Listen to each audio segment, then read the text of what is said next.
Welcome to my wood shop. It's a 4-car garage in Denver, Colorado. I've been here for about 3 years now, and while this shop is about half the size of the one I had in Arizona, I really couldn't be happier.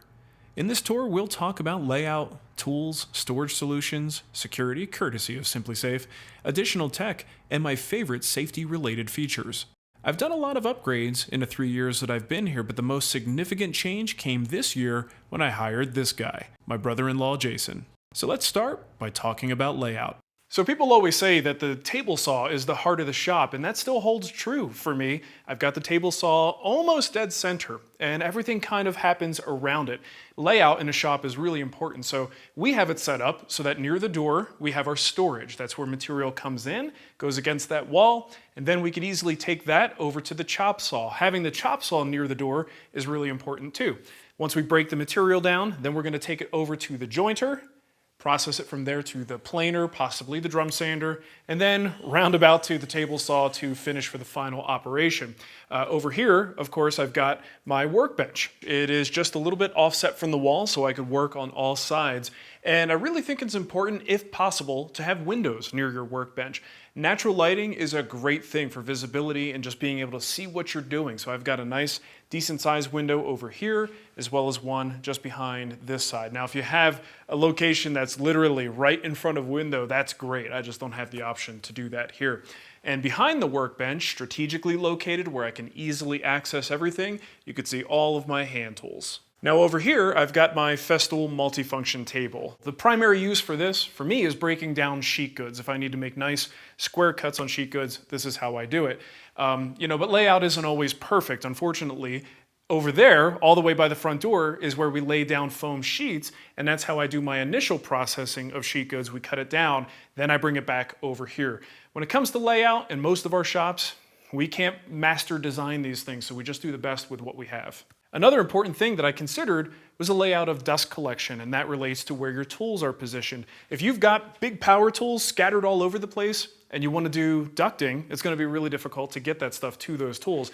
So I have a wall, basically, of a bunch of tools that require dust collection. Makes it easy for the main line to come across and have drops where they're needed. And then in the center of the shop, I have 2 other drops for other big power tools. But I don't really have anything collecting on the far wall. Just for simplicity's sake, it makes the dust collection more effective. Now, even though this is a 4-car garage, 2 of my doors are completely disabled, insulated, and boxed in. I have 1 functional door, so it still does operate as a garage, although we never really park in here. This area over here is a multi-use space. Everything is mobile. If there's an emergency, like a hailstorm, and I have to bring a vehicle in here, I can do that. This also helps me move things out of the way so that we can cut that plywood on the floor. Now, just a little bit more about these covers for the doors. I can't recommend this from a professional standpoint. This is just something that made sense to me. It makes a big difference in the efficiency, the cooling and the heating of this space, and just keeping it cool. I don't currently have an air conditioner. Someday I might add one. I do have heat, and it's important to keep that heat in here. So this is basically just a framed out wall with sides. I've insulated it. It is only temporarily installed. If I ever have to sell this place, these are going to come right out. So it should probably take me 10 minutes to take them down. So now let's talk about the tools that make up the shop. I've got a Powermatic PM2000. It's a 3 horsepower model here. Nice big table to work with. I've got a very super cool tools fence, which utilizes a nice extruded aluminum fence. A really good system for adapting things using tall fences, hold downs, stuff like that. I have a guard. I get a lot of questions about this here. This is an HTC Brett guard. Unfortunately, they don't make them anymore. So if you want to call HTC and petition them to make one, this is really one of the best guards on the market. Got a little bit of dust collection. It doesn't really do very much, but it's one of those Festool Bluetooth controllers, which is pretty sweet. The other thing about this that I really like is you loosen this guy up here, and then you can rotate that out of the way if you need to make through cuts. On the bar here, I thought this was a great place to put one of those magnetic strips. A lot of the add-ons and things that I use here require special tools. I've got my little angle meter, dust collection remotes, and a tiny hammer because everyone needs one. But this is a great place to have some tools at the ready, specific to the tool that they're on. Under the extension wing, I do have a cabinet just for table saw accessories, everything I need at the table saw. This is one of the upgrades I really need to make sometime soon, is to have a really nice cabinet with drawers and good storage down here. But this does the trick for now. Over on this wall, I've got my bandsaws. I have a 14-inch and a PM 1500. That's a 15-inch saw. I like having two bandsaws. It's a good luxury because I have one with a really tiny blade for curved cuts, and then over on this guy is basically where I do all of my resawing. And the other day we had this saw blade break, and it was great to have a backup because we didn't have to stop working, and we could fix that thing up when the time came.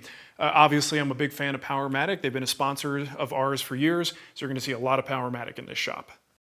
Next up, I've got my grinder. It's on a mobile cart, so I can move it around and do sharpening here. All my sharpening gear is on the shelves below. I primarily use Shapton ceramic stones. I find them to be really reliable. They last a long time, and you don't have to pre-soak them like other water stones. I've got them in about 4 different grits. A little further over, one of my favorite tools is the oscillating spindle sander. I do a lot of curves in my work, so when you're fairing curves, circles, anything that's not flat and straight, the spindle sander is a fantastic tool for that. This is my combination disc sander, belt sander. I don't use this as often. The most used portion of this is definitely the disc side of it, but when you need it, it's there. Believe it or not, I do actually own a lathe. I only use it like once a year, unfortunately, but it's been great because when Ashley Hartwood comes to town, she can turn some great things on this amazing lathe. Seriously though, I don't really turn bowls and things like that. If I have to turn, it's typically a furniture part or an accessory that goes with a piece of furniture, so it's nice to have a good, powerful lathe to be able to get that job done. I really love my router table. Incra makes a great product, and it's one of their bigger tables with their adjustable positioner fence. This thing is fantastic. One of the most amazing parts of this is the dust collection. They have a box that goes under the router. It encases the router and allows you to hook up, full-scale dust collection, which then collects from the plate on the top as well as the fence. Now, for our setup here, because this is mobile, I can't have this hooked up all the time, but I do have some magnetic quick connects over here, and I'm able to take this one off the planer and just borrow that for dust collection here at the router table. Over here, I've got my Powermatic 12-inch jointer. I started out with a 6-inch jointer used. It was a benchtop model. That worked fine for a while, but then I upgraded to a bigger 6-inch Powermatic with the really long beds. And then eventually I upgraded to 8-inch. And now I'm at the point where I get so many wide boards that I'd rather not cut down into smaller sizes. So we went for the 12-inch. This thing is an absolute beast. Helical cutter head, so much room to work, and yeah, it's expensive, but when you do this every day and you're trying to crank out content and projects, having a 12-inch jointer is a really, really nice treat. Now, the last two big power tools are the planer and the drum sander. So I have these clustered together because they kind of do the same thing in a way, in terms of how you process material through them. As a two-man shop, we can get pretty efficient as we send the material through. Jay pops it up on top, then I can make an adjustment, send it back through again, and same thing with the drum sander. Drum sanders aren't absolutely a necessity, but they really are nice to have. They save you a lot of time in processing the material after it's been milled. You save on sanding, and you actually get surfaces that tend to be a little bit cleaner than the machine marks you might get from planers. Though this has a helical head in it, so it's pretty darn clean to begin with, but if you can afford it and you've got the space, drum sanders are pretty nice to have. When it comes to portable power tools, I've kind of got a mix of things. I've got some Festool over here. I've got a couple Ryobi. There's a Milwaukee tool. Whatever happens to be on sale. When it comes to battery powered tools, I tend to favor Milwaukee. I just think it's a strong brand, and ultimately, I don't want a bunch of different battery brands around. Let me go show you my charging station. Even though this is just my drills, I've got tons of tools that actually rely on these batteries. So I have 2 chargers ready to go, and all of these batteries can be used on all of those tools. I don't have any other brand batteries in the shop. And for a drill press, I've got a nice Powermatic model. It's got a variable speed. You got some nice little features like lights, laser crosshairs and stuff, which actually I forgot that those were even on there. We should probably use those once in a while, but it's a really nice model. Over the past year or so, I've been kind of conducting a little experiment with myself here. I have an Incra 5000 sled. Even though I'm a big proponent of building your own crosscut sled, it's one of the easiest, simplest things that you can do that can make a really big difference in your shop. I wanted to see what a manufactured pre-made sled could do. And over the last year, I have fallen in love with this thing. Its ability to hit angles and then go back to 90, absolutely dependably, to hold its settings. I always had to readjust my crosscut sleds over time. It's really a great crosscut sled, so much so that I don't have my old sleds anymore. I use this exclusively as my crosscut sled now. Now here's another tool I get a lot of questions about because I seem quite indecisive when it comes to miter saws. I've had a Festool Capex and then went to a Bosch Glide, sold that, and now I have really one of the simplest saws you can get out there. It's not even a slider, it's just a simple compound miter saw. The reason I have this is because I have a lot of other tools, especially with that Incra table saw setup. I have a lot of ways to cut various angles and get nice straight square cuts over at the table saw and other tools as well. So the chop saw, I don't really need that much capacity. What I do need is to make sure it is at 90 at all times and finds its setting and holds it. The more adjustments you have on the tool, the more likely it is to go out of whack and need calibration. So I have not had to recalibrate this thing since buying it about a year and a half ago. And I've taken it on job sites, I've taken it downstairs for a basement remodel we did, and this thing is just rock solid. It does have limitations because you don't have as much cutting depth, so sometimes we'll have to make a two-part cut once, flip it, and then cut again.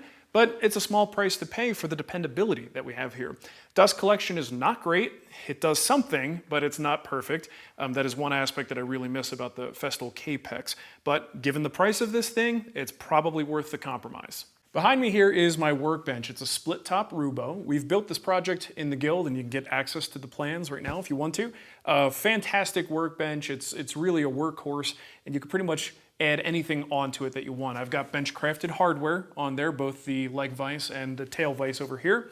I'll soon be building some storage underneath it for chisels, rasps, whatever I want to have handy. Now, behind the workbench is where all the hand tools are.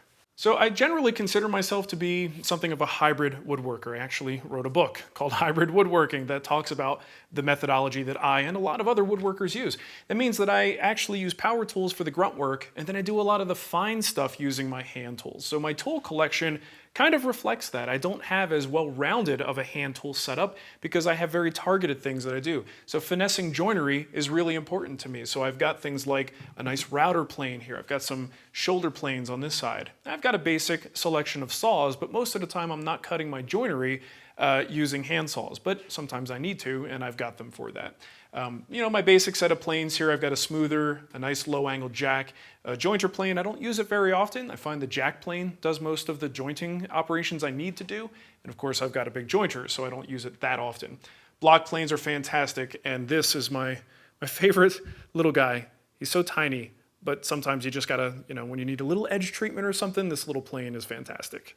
So what I did here was put T111 siding on the wall. This allows me to put a screw anywhere I need to, all these little tool hangers and stuff. It's very easy to attach it, and it kind of just gives it more of a woodworking shop look. My past shop in Arizona was accused of being cold and almost clinical, the way it was just, you know, the tan floors and the tan walls. This shop is, in my opinion, anything but. It's a little warmer, a little more welcoming, and this T111 stuff really helps with that.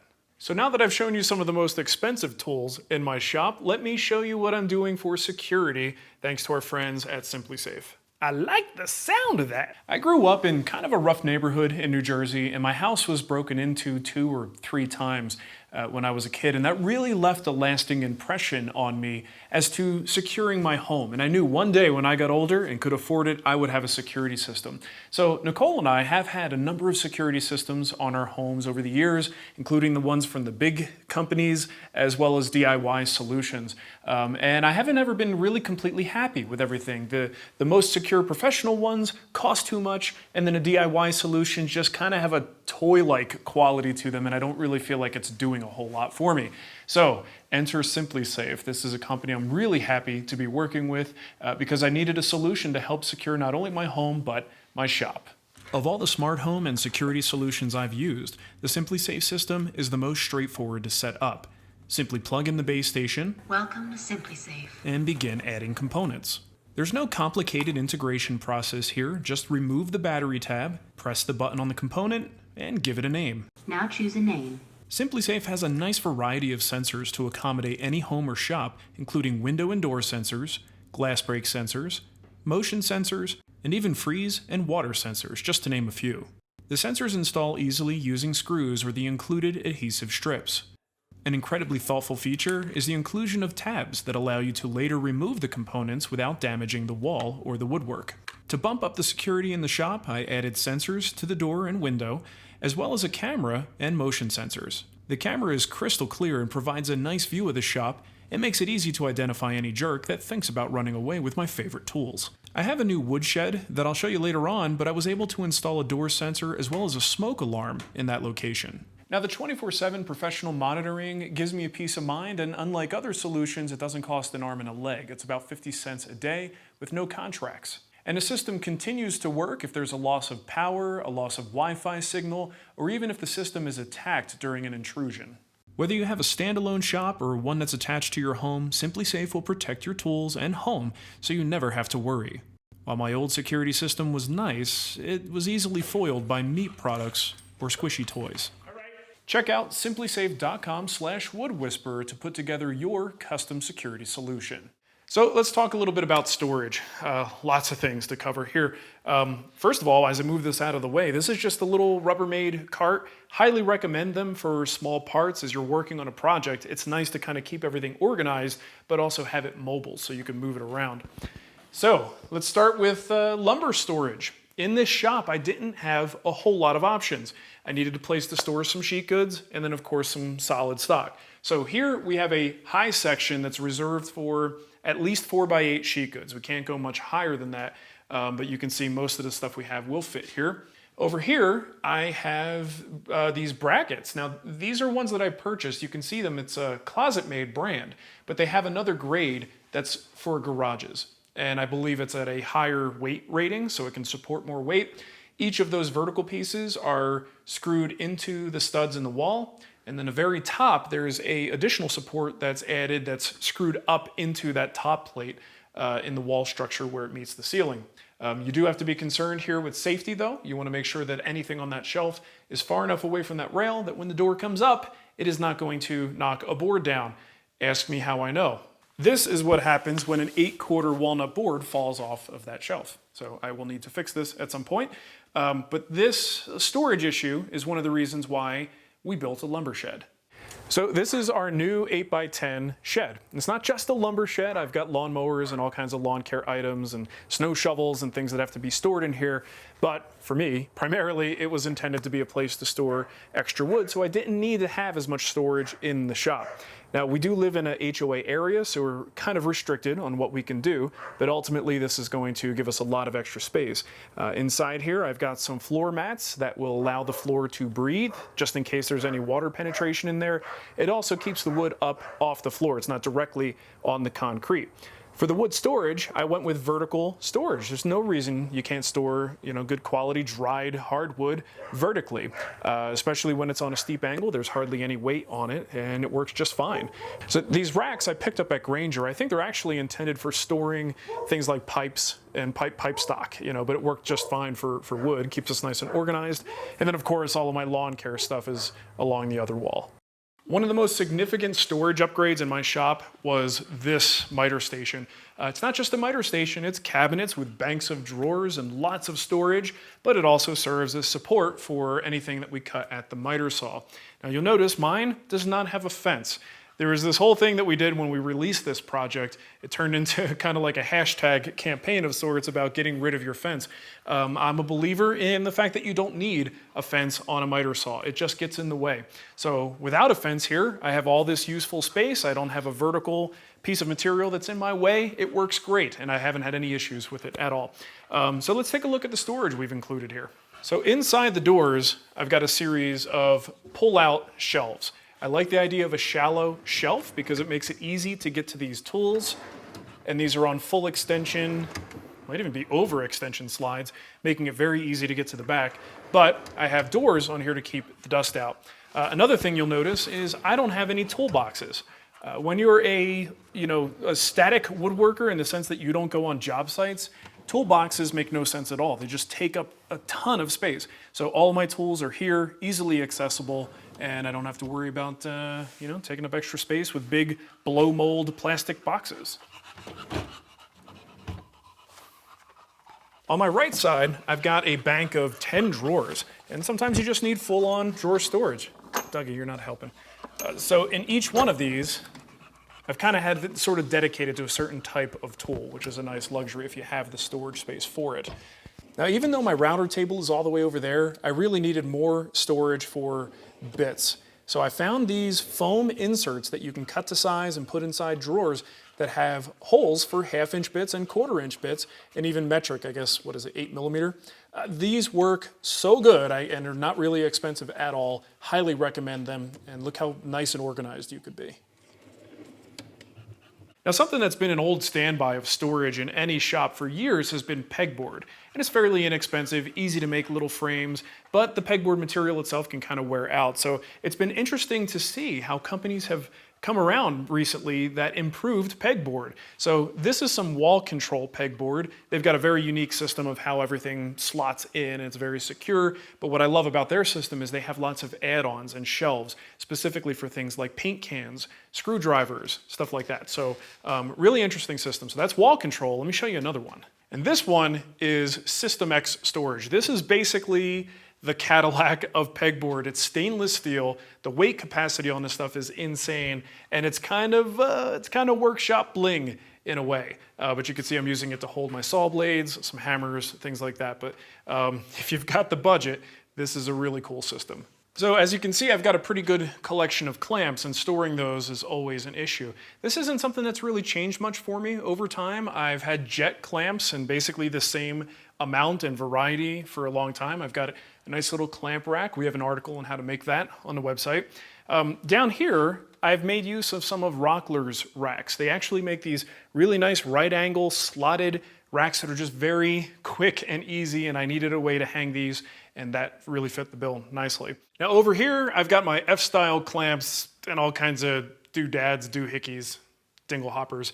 And I've got another wall hanging rack. This one's very simple, just these vertical pieces with notches that hold pipes in place, and then everything just hangs on the pipes. It's actually pretty versatile. Got a nice little shelf up here for squaring aids, things for cabinets that help keep the cabinets nice and square while you're either applying glue or applying clamping pressure. And then again, I've got another one of those Rockler racks. I think if you're looking for a quick solution, you don't feel like building one, I think they work really great, low profile, and you can fit a lot of different clamps. And of course, even though I have a lot of nice cabinet clamps and parallel clamps, I find that the pipe clamps are great when you need really long clamps and you don't want to spend a lot of money on them. So I like to have those around as well. Now, this is one of my favorite storage units in the shop, primarily because what used to be here was really non-functional, big open storage with big towers here that just didn't really work for me. Now it's become a real center of activity. I've got a TV over here if you want to watch some football or Seinfeld shows. I've got, my drill bit storage and of course all the drill accessories, and essentially a glue station over here where I keep all my epoxy, my Titebond glues, and tapes. Now in the cabinets themselves, I have a lot of different things stored here. This side is kind of like the other storage in the miter station with the pull-out trays for sandpaper. We've got some measuring tools over here. And actually, a lot of this, I should mention, these are projects on our free site. So we did this one on the free site, the drill storage cabinet is on the free site, and the charging station as well. So let's take a look in these drawers because I've got some pretty cool organization there. In the left bank of drawers, here at the bottom, I've got my domino storage. It's pretty much every size that I might need for the Domino 500 or 700, each with its own little compartment. And my beautiful little labels here, courtesy of my label Baby Junior. And this grid work is really just 1/2-inch MDF hot glued together. Next up, I've just got various types of hardware and threaded inserts and figure-8 fasteners, things like that. I find these little red bins to be really handy because I could find the hardware I need, take these out, take it to the workbench, and then put everything back. Same thing with my screws. I pretty much just keep them in bins, nicely labeled for the most common sizes and lengths. Now this is another project we did on the website, how to increase your drawer storage. Essentially, it's about double the capacity here by putting these little trays. So you have a bunch of room down here. I've got all my French curves, drawing implements, and then pencils, and apparently a lifetime supply of lead. Now, I showed you some of my hand tools before, but what I didn't show you was all the details for how these things are attached to the wall with these custom little holders, and they're really not that sophisticated. Now, most of these are really just spur-of-the-moment creations using scrap wood just to get something on the wall and make it nice and handy. These chisels here are some of my favorite chisels. They're quite expensive, so I did treat these a little nicer. This is just a layup of a couple pieces of plywood with a gap in the middle and spacers to prevent the chisels from hitting each other and just to keep them nice and vertical. Works really well. That's a big improvement compared to my previous chisel rack, which was just an open slot that allows the pieces to kind of knock back and forth, and it also has all of the blades accessible down here, which is a bit of a hazard, especially now with kids in the shop. Now each plane kind of has its own shelf as far as the large planes go. I've got a little ramp here for various block planes, which is kind of cool. And a neat feature is on the shelves themselves, there's a little gap. And this way I can keep my blade exposed in a functional position when I put it on the shelf, and I don't have to worry about the blade constantly sitting on wood. Honestly, I'm not too worried about that dulling the blade, but it is something that people do think about. My router plane just sits in this little pocket here, nice and custom fit, and I've got a bunch of card scrapers. They're just on their own little shelf. My hand saws have these little custom cutouts to match the inner shape of the handle, holds them there very nicely. If you want to secure them even further, you just make them thicker and then have an extra piece of material here that can kind of swing out of the way. And a lot of my woodpecker stuff and some fancy squares here, they're on these custom little holders. And I really enjoy the challenge of coming up with solutions for holding these things on the wall. Inexpensive scrap wood, but once you figure out how to hold them and just looking at the shape, what would allow it to sit nice and comfortably and securely on the wall, it's a lot of fun to design these things. And of course, sometimes you just can't beat a screw. Whoa. Behind the lathe, I've got a bunch of lathe tools on the wall. I've got some easy wood tools here, some more traditional turning tools, but just a very simple rack that I built. I've got some Forstner holes here made with a Forstner bit, and then some just little teeth. It's all just plywood scraps, and I just kind of line them up so it's a two-part rack with the top support and the lower support. Works pretty well. Now, all of my finishes are stored in a metal cabinet. It's not really like a fireproof cabinet or a flammables cabinet, but I figure if I'm going to put finishes and flammable materials in something, I'd rather it be in metal than wood. So this works pretty nice. It's just a U-line cabinet. And it's pretty well stuffed. I've got dies, wood fillers. Most of what I'm using these days is a little bit safer anyway. I'm using a lot of low and no VOC finishes, but I do have some solvents in here in the bottom. But this is, it's pretty well packed, but it's about all I need for finished storage. The two things that can be pretty tricky to store: tracks for a track saw and ladders, right? So you always need a ladder in your shop at some point. So we have the tracks on very simple racks. There's a hole at the end of the track. We just have those on a dowel, and that dowel goes into a piece of wood that's screwed into the wall. So all the tracks, all of the guides, the clamping tool guides are here. And then the ladder itself is just on it's like a ladder hook thing that I bought from Home Depot. That guy goes into a stud and the ladder just gets put up there. It's kind of a pain in the butt, but at least it's out of the way. Now let's talk a little bit about tech. It's one of my favorite topics, and even in a wood shop, I have lots of tech that helps me get the job done here. I used to have a dedicated shop computer. These days, anything I need computer access for, I'm either going to use my phone, iPad, or I've got a laptop, and this is what I use for live streaming. Works really well. Internet, really important, and the shop is kind of a little bit removed from the house, so the Wi-Fi doesn't quite make it out here.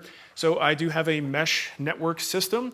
There is a hard line of Cat 6, I believe, that came all the way to the shop. That goes into another router, and that gives us plenty of Wi-Fi throughout the shop. It also gives me direct access because I do a lot of live streaming. We do Friday Live, we do guild meetings, and I want to make sure that that has no interruptions if possible, so I do a direct connection for that. Music is very important to us, and we have a couple of in-ceiling speakers. I have a Sonos system that powers those speakers and connects to the Sonos that we have in the rest of the house, which is fantastic. We also have a big giant subwoofer down in the corner here because I'm all about that bass. Now over here, of course, we got to power things and charge a lot of batteries, so I've got a nice power strip. I have an outlet in the wall, which has USB ports in it that makes it easy to charge our phones. And on the TV, I've got a Fire TV. We have lots of Fire TVs in this house, so it allows me to get, broadcast television and anything I have through apps I could watch woodworking shows and barbecue shows, and again, Seinfeld. Another upgrade I was able to do this past year was my garage door opener. The old one actually failed, broke on me, so I went with this Chamberlain Wi-Fi model, which is fantastic because now I have complete app control, and it integrates nicely. It's super quiet. Listen to this. So the belt that they use on that, it's no longer, you know, the loud sort of opening process. We've had this happen while we did a live show, and you could barely hear it on a live show. Works really nicely. Another thing we added soon after we moved in was a set of heaters. They're electric heaters, which is really expensive to run, but unfortunately I wasn't able to do gas, and this made the most sense. I was able to hook up a Wi-Fi thermostat, which again gives me control from my phone, makes it easy for me to control the temperature even when I'm not here, or set routines and things like that to turn it on when I need it to go on. Now, another thing I get a lot of questions about is stuff related to the production side, the content production side of what we do. So we run 2 Canon 80D cameras, DSLR cameras. They work really well. I have a Sony lavalier mic that connects to one of those cameras. This one is just a room mic. And I have lights. So we have LED lights throughout the shop, so I don't have tripods everywhere that I'm tripping over. And what I did was actually repurposed some of the garage door hardware, the brackets that hung from the ceiling, repurposed those to hold lights. And they just happened to be in just the right spot. So it worked out pretty well. Now, while it's not a technical item per se, it is something that allows us to do what we do in this shop, and that's the acoustic treatments on the ceiling. There's a lot of vibrations in a space like this, so having foam and a couple different styles of insulated material on the ceiling actually helps cut down on echoes, and it makes it a lot more pleasant of an environment to have a conversation and to film a woodworking show. Now, the final thing I want to cover with the shop tour is safety. Safety is a very important thing to me, especially now with someone in the shop with me at all times. We're in here a lot. We work minimally 8, maybe sometimes 10-hour days, and I even work on the weekends sometimes. So that's a lot of time to be exposed to dust, fumes, flying debris potentially, and spinning tools. So safety is huge. Now, for me, it all starts right here with good dust collection. This is a Oneida Dust Gorilla. And it is, of course, piped through the shop to all of the major tools, because the best dust collection is the dust collection that happens at the source. If you collect the dust before it has a chance to get in the air, you're way ahead of the game. And this filter stack works really well. We blow it out periodically, and we just collect all the dust in a bin at the bottom. But definitely a nice, powerful unit that is more than adequate for all the tools that I have. A common question I get is, how does this compare to the Clearview Cyclone that I ran for years back in Arizona? And the most fair answer I can give to it is they are both adequate dust collectors. I don't have measuring tools or a way to actually give you numbers with something like this, but all I can tell you is the Clearview worked perfectly fine, collected the dust adequately, as does the Oneida unit. The big difference between them is this one has metal construction, a few other details like a solid plastic single-piece housing at the top, versus the Clearview, which is a little more plastic and MDF. That said, I believe Clearview now has a metal unit that's worth your consideration.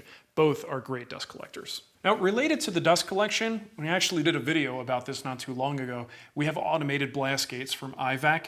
So everything that's connected to a dust collector has a blast gate that once the tool is turned on, the blast gate opens and the dust collector turns on.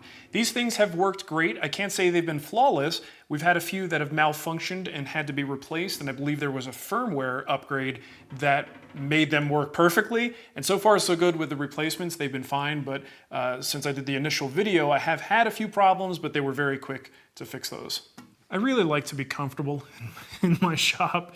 I've got rubber flooring, and I've had this since the Arizona shop. This stuff is really durable. It's made from recycled tires, and when you spend all day in here, it's nice to be able to walk on this and not walk on concrete. So I just wear regular sneakers these days. I don't do anything special with footwear because this gives you just enough cushion that it absorbs all the shock and doesn't wind up translating to sore feet, sore heels, or even a sore back after a long work day. Oh God. Getting old. Now this is a bit of a 3-in-1 here. I've got 3 different safety items that I highly recommend. The first is an air quality meter. This is something that detects how many small and large particles are circulating in the air. And this is what lets me know if the shop air quality is good enough for me to take off my respirator. Just a good peace of mind. This, of course, is a fire extinguisher. I recommend having multiple fire extinguishers throughout the shop, not all in the same location, different sides of the shop, because you never know if a fire breaks out. You got to be near one of these things. So these are absolutely essential. And down here, I've got a first aid kit. Inside there, I've just got a bunch of stuff. Band-aids, antiseptic, tweezers, the sticky tape, ace bandages. There's even a tourniquet in there, God forbid. Now, while we try to collect as much dust at the source as possible, some of it still gets in the air. It's just the way a wood shop works. So I have some of these air cleaners in here. This is the Powermatic PM1250. This thing is insane. It's so nice. It's got an electrostatic filter inside, so instead of buying those pleated filters and replacing them on a monthly basis, you have this electrostatic filter, and all you need to do is vacuum off the dust. And I can't remember the exact number. It's got like 30,000 hours of life to it. It's a fantastic product. Definitely not the cheapest thing out there, but I think it's a good investment in your shop safety and health. I've had a number of shop setups throughout the years, and one thing that holds true is that everything always changes. The shop is a constant evolution, whether it's bringing in new tools, learning new techniques, or just personal preferences that change. You're going to move things around. So if you're starting up a new shop and you're kind of stressing about the setup, don't. It's something that will come with time. Do the best you can, get the setup so that it's functional, and then improve it over time.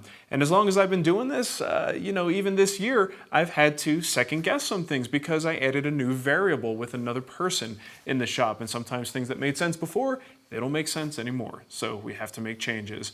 Just want to thank everybody for watching this and thank everyone for watching throughout the years. You've always been a great support of our endeavors here, and we really appreciate it. And of course, thanks to SimpliSafe for being one of the special sponsors of this show and helping secure my shop and my house. Thanks for watching. We'll catch you next time.